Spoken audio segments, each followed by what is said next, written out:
Hey everybody, how's it going out there? My name is Daniel and I'm sincerely glad you're here. Welcome to Book Club.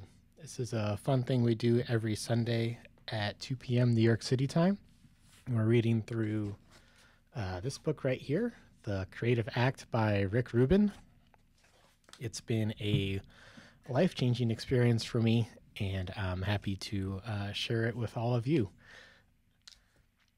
Today, the chapter is named Breaking the Sameness, and it's from pages 183 to 190. So let's hop on in. There are times during the crafts phase when you hit a wall and the work isn't getting any better.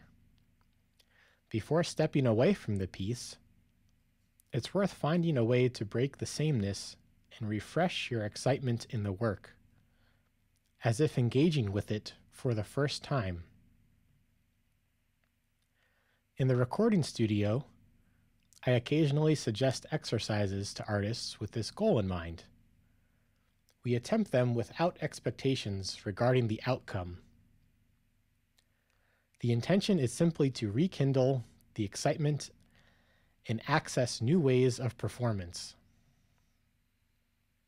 Several of these exercises follow. Whether or not you find yourself at an impasse, perhaps they can inspire similar experiments in your chosen field. Small steps. To create movement for a musician who is blocked, we offered him a small task. Write just one line every day. Doesn't matter how good or bad he felt about the line, as long as he committed to writing it. If more came through, that was fine, but not necessary.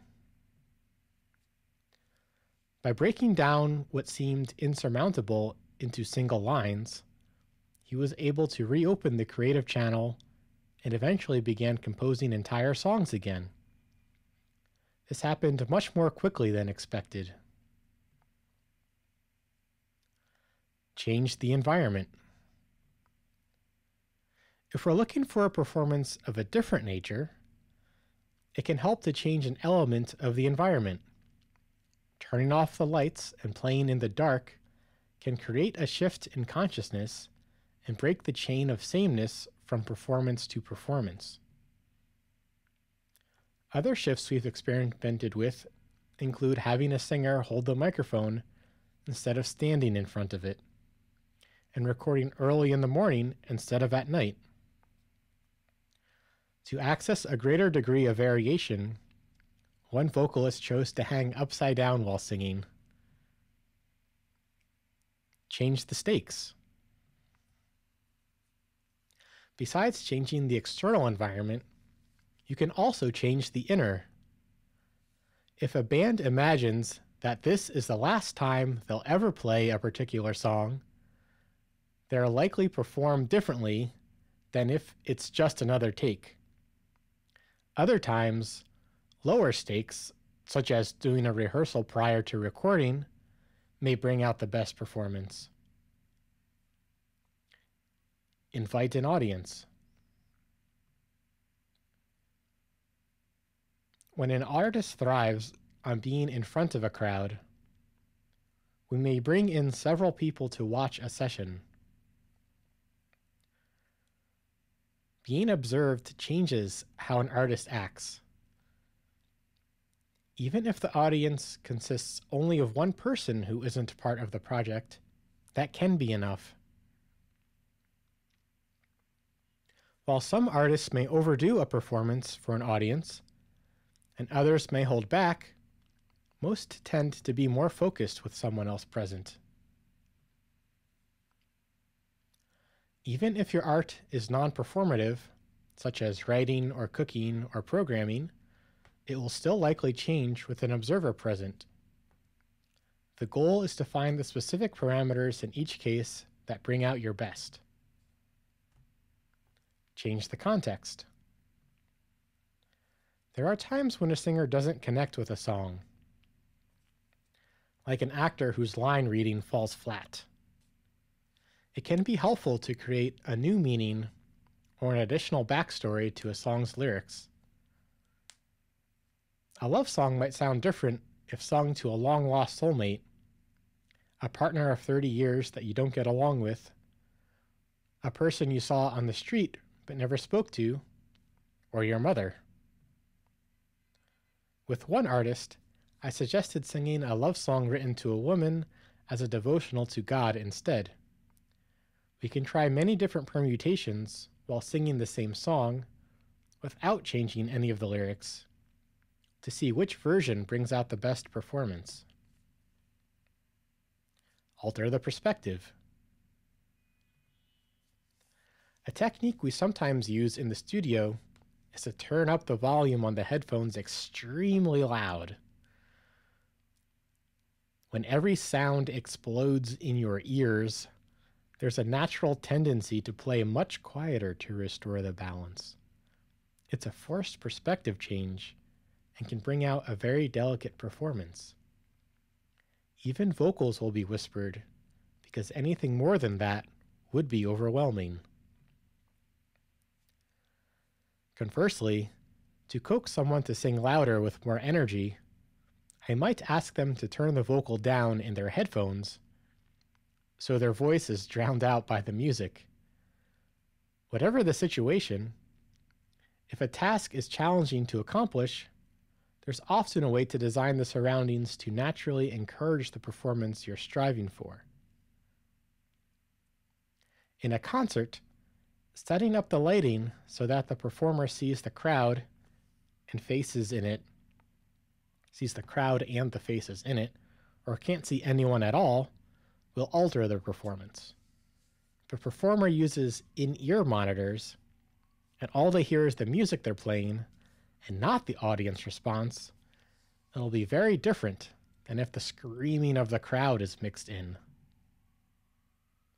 It's worth experimenting with different scenarios to observe what they bring out and to find the performance you want. Write for someone else. In the case of a musician who typically writes their own material, I'll suggest, imagine what a favorite artist asked you to write a song for their next album. What would that song sound like? By creating something you'd be excited to hear your favorite artist perform, it depersonalizes the process and can allow the writer to break free of themselves. A quintessential song of female empowerment, You Make Me Feel Like a Natural Woman, was written by Carole King and Jerry Goffin. King, and then of course Aretha Franklin, sang it. I was surprised to learn that Goffin wrote the lyrics and Carole King the music.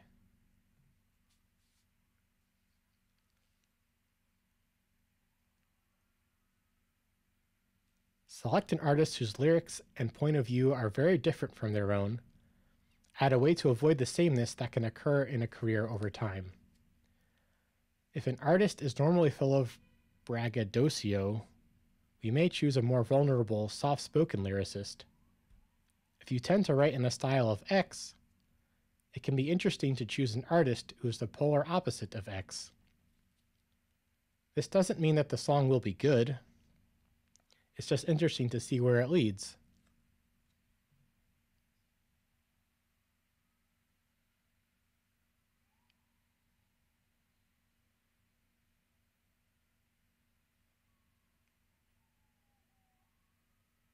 And sometimes it leads you right where you're going.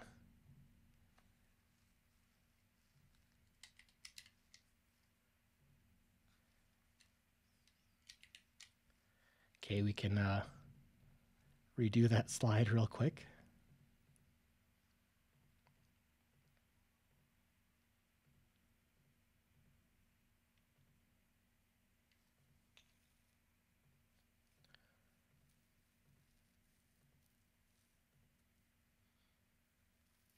Oh, there we go. Yeah, if you tend to write in a style of X. At times, I will ask the musician to select an artist whose lyrics and point of view are very different from their own, and a way to avoid the sameness that can occur in a career over time. If an artist is normally full of braggadocio, we may choose a more vulnerable, soft-spoken lyricist. If you tend to write in style of X, it can be interesting to choose an artist who's the polar opposite of X. This doesn't mean the song will be good. It's just interesting to see where it leads. Sometimes it leads you right where you're going. Like other exercises, this can be applied to any craft.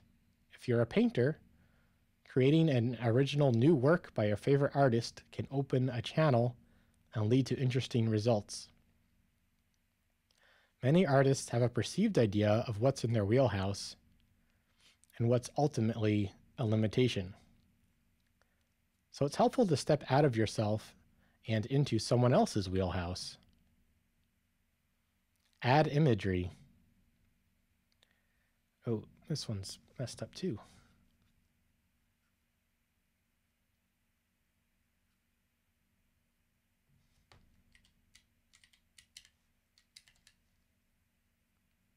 Oh, I should have noted what slide number that was.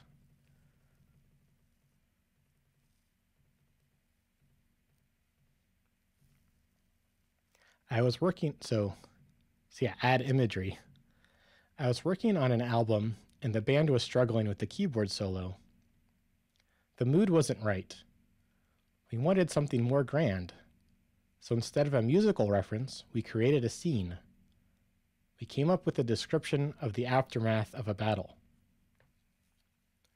Imagine there's a beautiful green hill covered in trees and flora, just breathtaking, and the battle has ended. Smoke drifts off the hill and reveals wounded soldiers scattered along it, waiting for help to arrive. We painted the scene very vividly, then said, "Play the solo like that," and hit record. The keyboardist began playing beautifully. Since then, it's been a technique we've continued to use. Often, we don't even know what the connections are between the image and what we want to hear. Thinking of a specific image or story, or imagining that you're scoring a film and then starting to play, will often bring a stronger direction to a meandering tune. Limit the information. When a songwriter sends a demo of a track for a band to record in the studio, I don't want the musicians to be influenced in any way.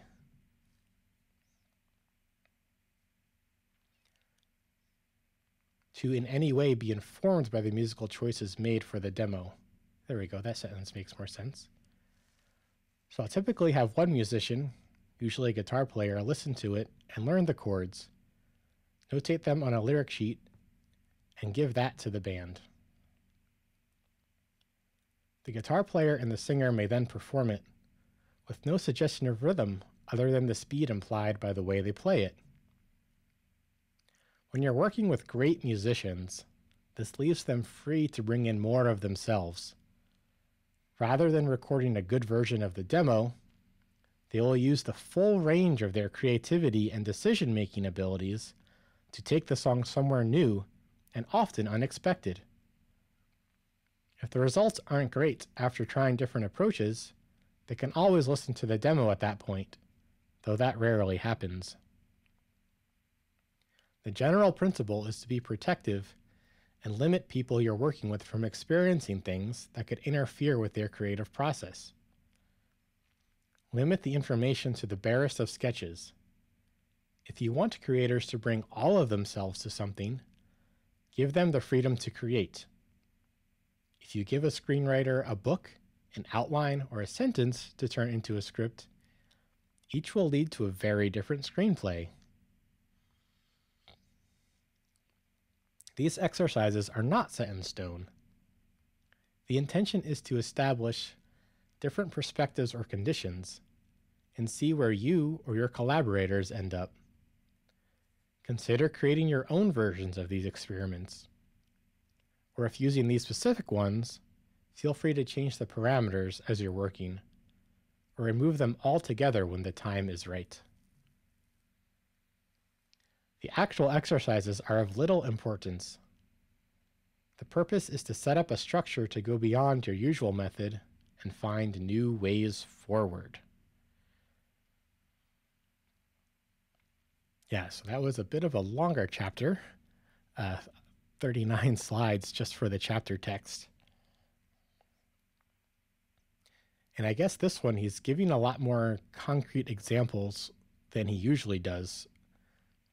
His other chapters tend to be a little bit more abstract, but this one's kind of specifically about music.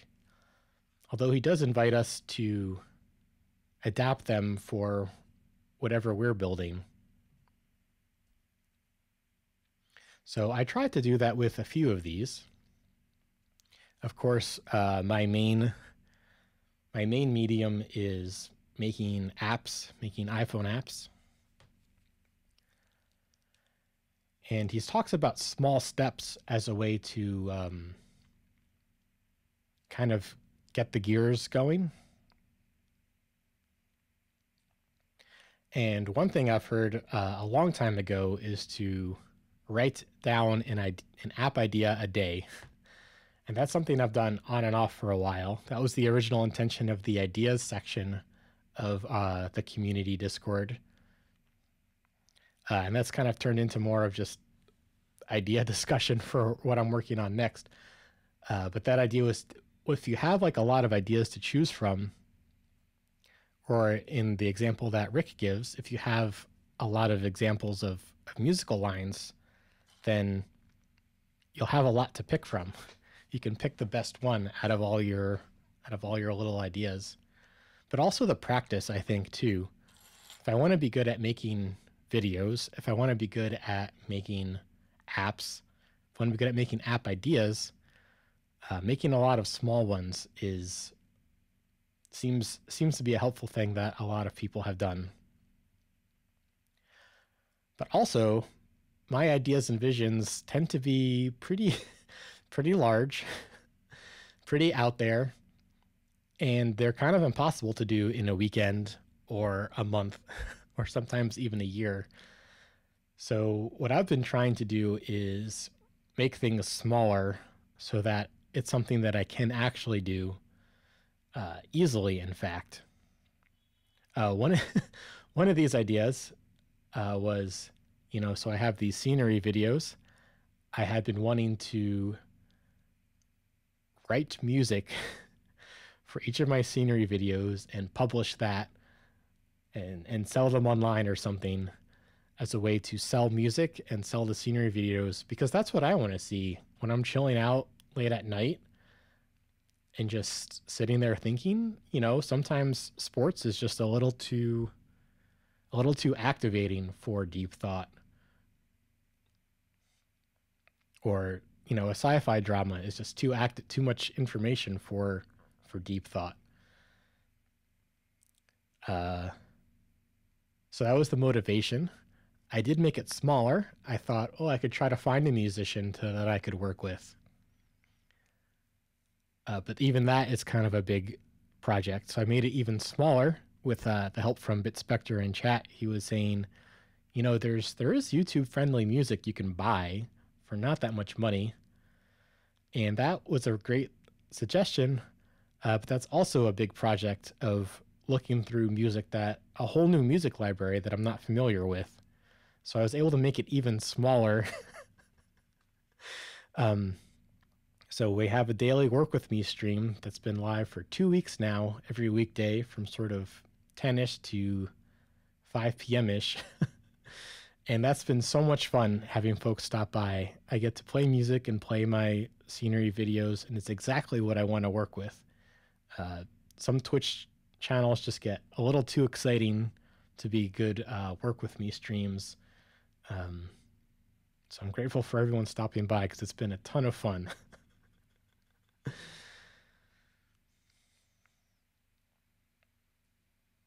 So I guess that's a concrete example of making something smaller so that I get value out of it sooner, and I'm able to learn something from it, and other folks benefit from it too.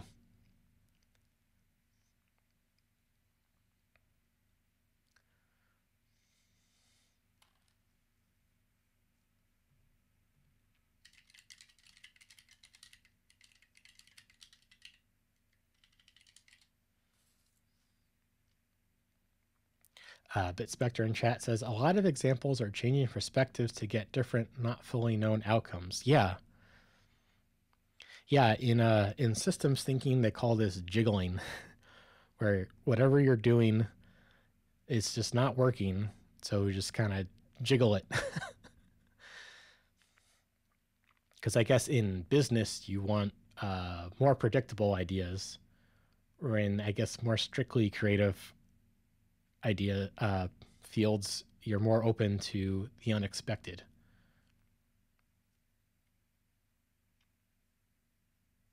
Oh, thanks so much for posting the Discord link. Yeah, I don't know why the robot is broken.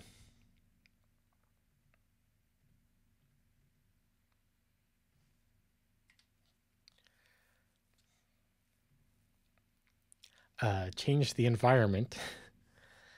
So he talked about for changing the environment for singing, he said, oh, you could hang upside down or hold a microphone instead of standing in front of it or turn the lights off. And I know that a lot of folks already turn the lights on or off when they're coding. But in 2023, you can also turn on and off light mode. And we can also turn on or off what kind of ambient sounds we're using, if we're at a coffee shop or at home, or if it's we have a Twitch stream up or a scenery stream up.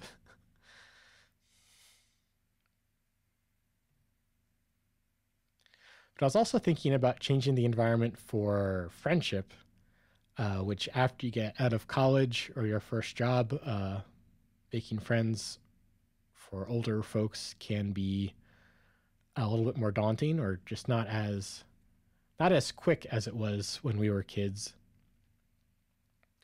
And one idea there is to change the environment of checking out different discords or different subreddits, or even just a completely different video game.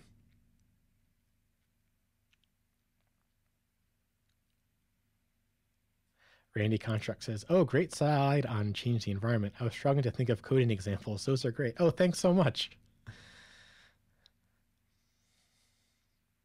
Yeah, I think the Stream Elements robot is broken.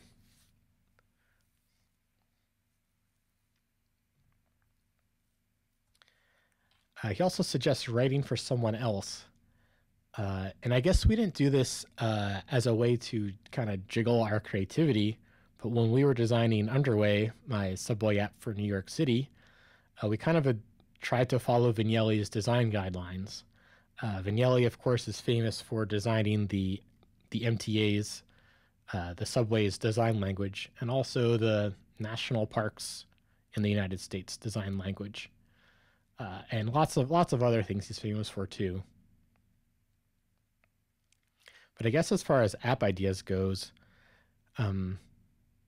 there's not really like one-off designers that are famous in apps. It's more like what Facebook would do or like what Square would do, which is not as not as inspiring. The Randy Contract says, I wonder if reading other people's code is an example of this, seeing how others would do something. Oh, that's cool. Yeah. Yeah, I guess that's kind of a lot of how I learned, because my first, not my first, but my first longest programming job was fully XP pair programming. So we were having knowledge sharing of different things like all the time, and that was so helpful for learning new things.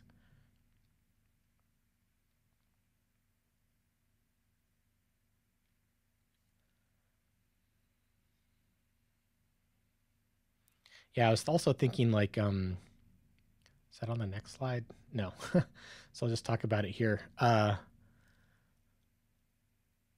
Yeah, because you can write code in like a functional style. Like, what if everything is a static function, or what if everything is an object, or what if everything is everything has to be just one statement and has to be sort of a functional style.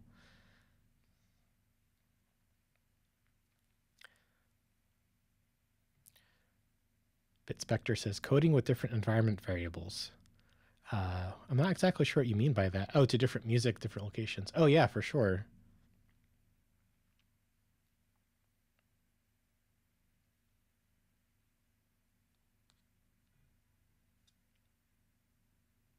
Yeah, so I guess this one is kind of designed for someone else, is my idea here. Uh, right, for someone else with different coding styles. Um, yeah, each different programming language has kind of a different idiom. Yeah, that's what I thought too, Randy. That's why I was confused.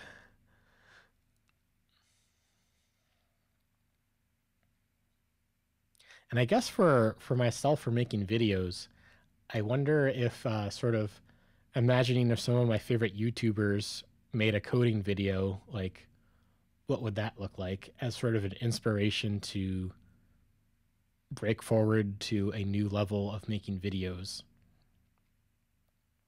I do really like how he says that this is the motivation is to break out of your own limitations because uh, how do I want to say this?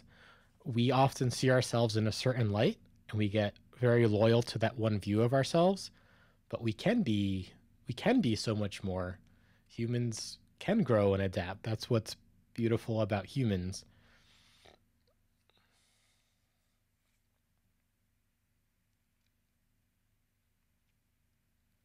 Yeah, for sure.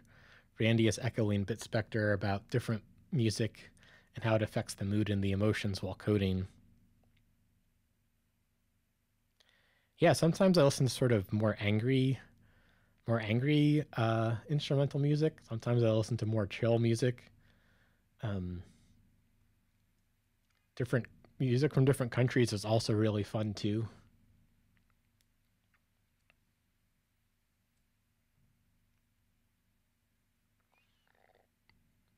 He says add imagery as a way to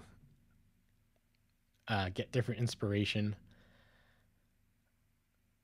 And I don't, I think like basing an app idea off an image, I'm sure that actually that might be a thing. I mean,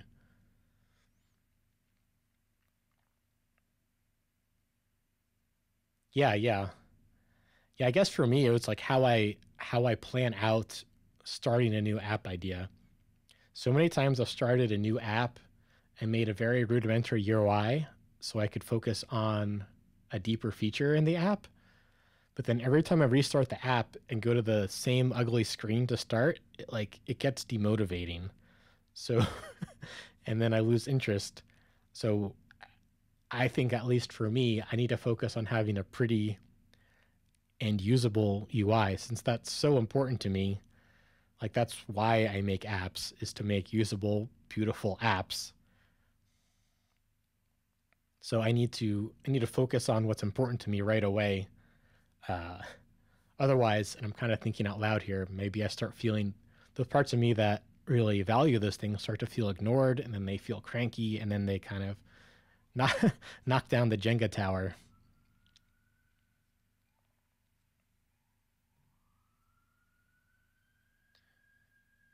And I think this whole chapter is kind of a query on loyalty. I think every character trait can be helpful or unhelpful depending on the situation. I think I tend to be a pretty loyal person, but it's gotten me into trouble sometimes too.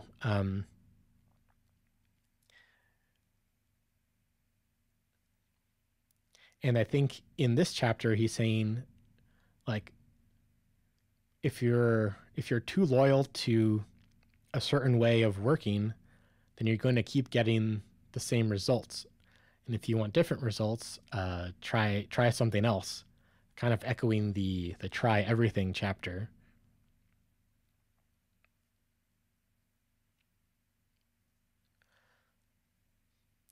Randy says, thinking about background mages, maybe this is just me, but when I see the pretty views, the water flowing nature, I feel peace and calm. But when I see the city skylines, I think more about systems, how things work together. Is that just me? I guess that does matter. I guess this does matter. Um, that's interesting. I think both of those are systems. uh,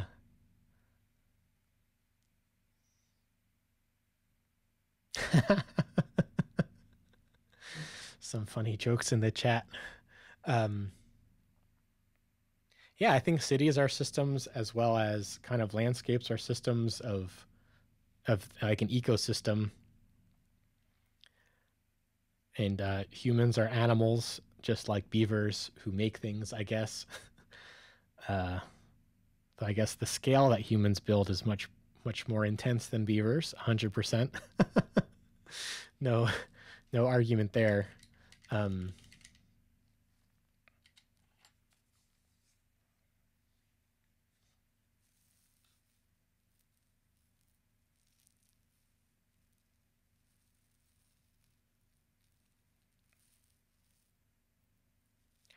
let's see, maybe we can crack open another section. Randy says, what about the observing part? You are doing this by streaming. I'm not exactly sure what you mean there. Which part is the observing part?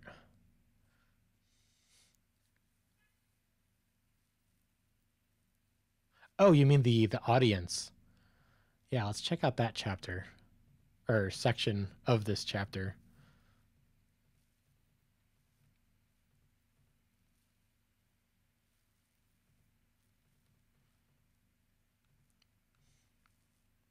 So there's the invite an audience part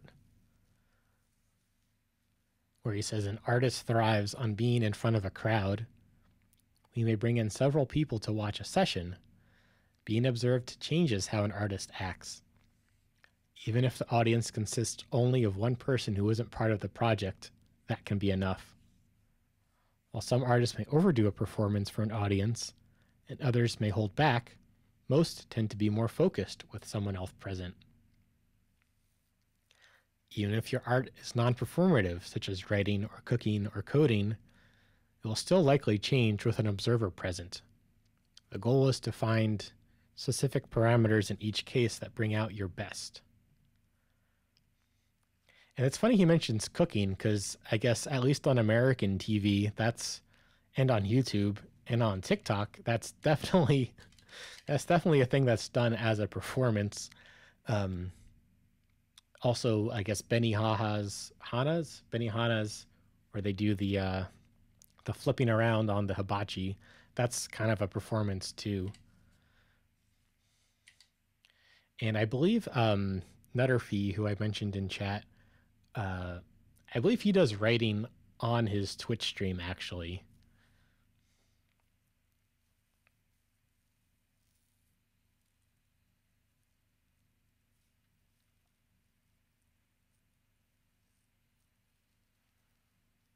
Yeah, and actually the work with me streams where I don't show my face do make me feel like I'm being observed, but like not too much that it's overwhelming, like 40 hours a week. Back when I was streaming my live coding 40 hours a week, that was certainly very overwhelming, and I can't do that and work on a client project at the same time right now.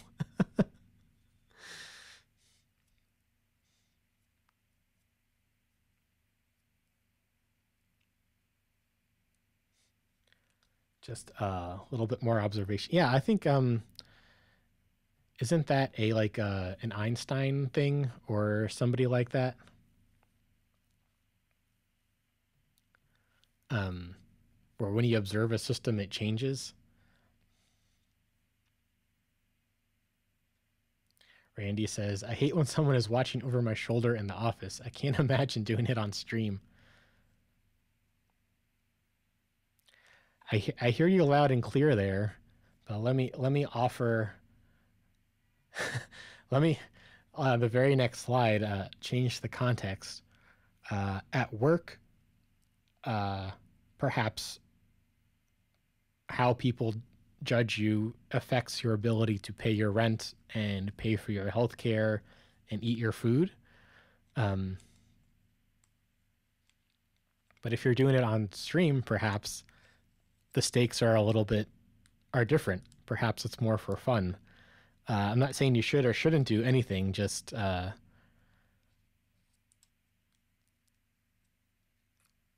there might be a way that you can you can make it feel safe for yourself to do that if you're interested in it.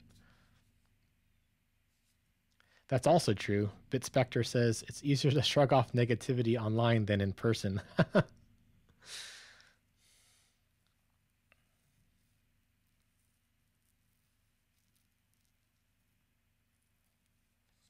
Yeah, I would like to start doing live coding again at some point. Just the way that my schedule is shaking right now, it's not going to be, my current schedule doesn't allow for it, let's say. Where's the change the stakes one? Here it is. Yeah, I guess this is the advice they give on TikTok a lot of like you're not trying to impress the president of some company. You're just saying what's in your head. And that's a much lower stakes, and that makes it perhaps easier for some people. For other people it makes it harder. I think that's what's so interesting about sort of creativity advice is like what works for one person like completely stops someone else from like functioning.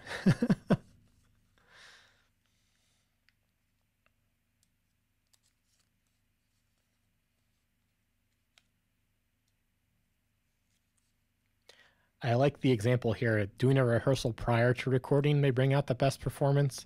I've definitely heard of that one before where the sound engineer is recording everything, and so the warm up ends up being better than the real piece, and so that's the take they use.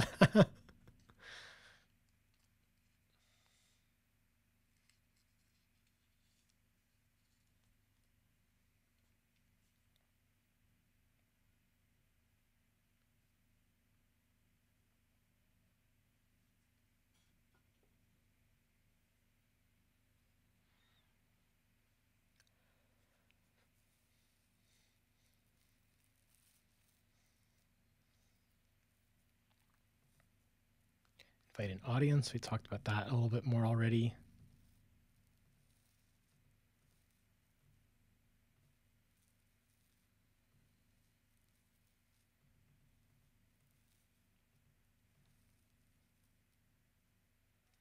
Yeah, I guess I found that like so these are all like ways to jiggle. I I do like being loyal to a form and like making the form as best that it can be. I haven't quite hit a blocker yet. My biggest blocker continues to be the amount of time I feel allowed to put into this kind of thing.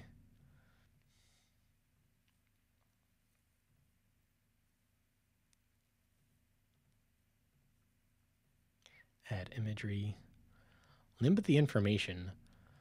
So I guess I've seen this sometimes in on the design side of an app where there's kind of the UX designs are kind of like wireframes, just like there's going to be some buttons and then there's going to be like some information and then they give it to the UI designer and the UI designer is allowed to kind of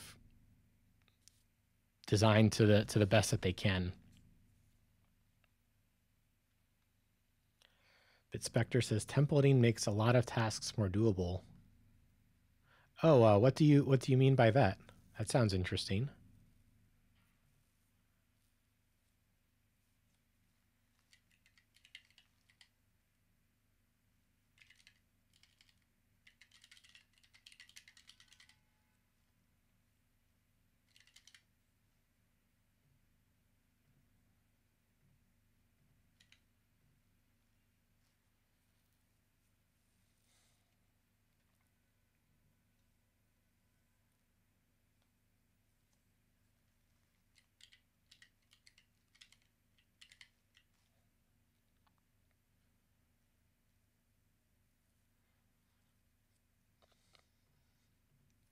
BitSpectre says basically the opposite of what the book is saying, making a structured template process for getting simple stuff done. Oh, gotcha. Yeah, I've definitely templated too soon, though. I've also templated too late.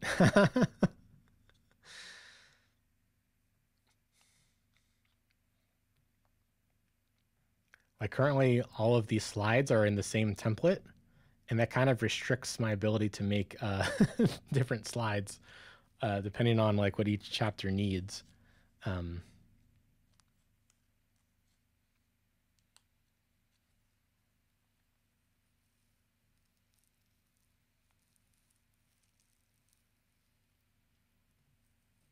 Bitspector says, like thumbnails in a specific template. Yeah, there's probably a bunch of stuff I could templatize now.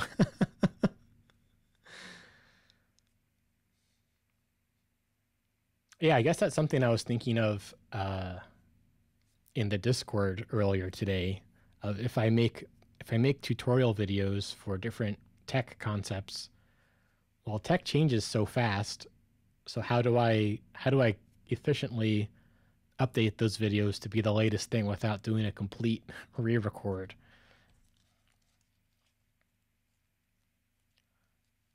Because like for example, for Xcode might look differently year over year. So I'll need to re-record those bits or make sure the code samples are not not in Xcode. Bitspector says, but that's where this chapter could come in. You're restricted by a current template, so maybe it's time to come at it from a different perspective. Oh, interesting. Yeah, the way I do the cover photos, I really like. I copy paste that forward from episode to episode, so I have the latest ideas from the previous time, and I don't break anything from the previous times either.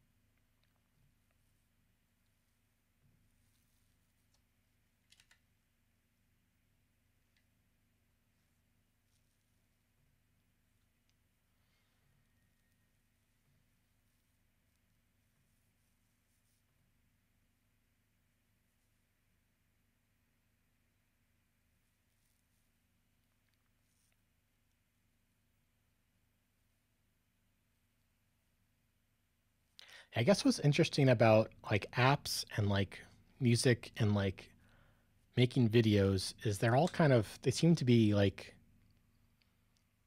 what I called last week of different waves. There's like a lot of people trying to make the best song, a lot of people trying to make the best YouTube video, a lot of people trying to make the best app, and certain things kind of bubble to the top as good things to do, and other things kind of fall to the side of we don't like that as a society in an app or in a song. I think like songs tend to be like 3 to 5 minutes in general, and if it's a song longer than that, it better be it better be really good. And I guess for apps, that kind of comes down to price. Like it seems like society likes apps that are free, and then that leads to the in-app purchase or in-app subscription situation, uh, which other people don't like. um, I mean, I have an in-app subscription in Underway, but I don't like subscribing to apps if I can help it. Just so many little microtransactions all over the place feel so hard to manage. But I guess Underway is a live service. Like the servers need to be running all the time. It's not something I did once and now I'm trying to recoup some benefit.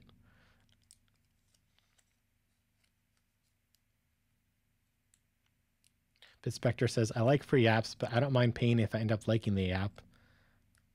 Yeah, for sure. I just feel like there's such a wide range of app quality.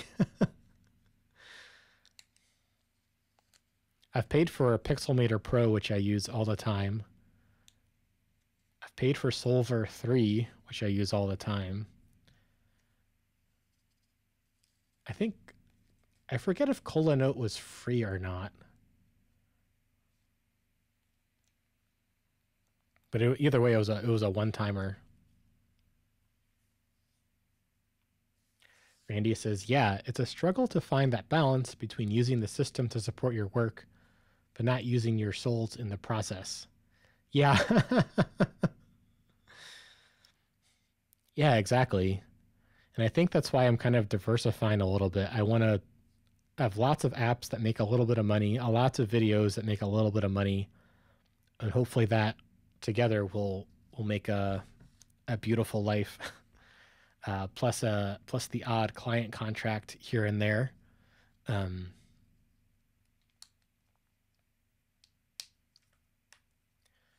BitSpectre says, "Imagine being on Android. It's like the Wild West over there." Yeah, big companies can support both platforms. But my Android app is certainly has less features than the iOS app. Randy says, "But we need to make money. It's a real thing." Yeah, I guess that's kind of the soup we live in. We're required to figure out how to make money if we want to eat, which I have strong feelings about, of course. Um,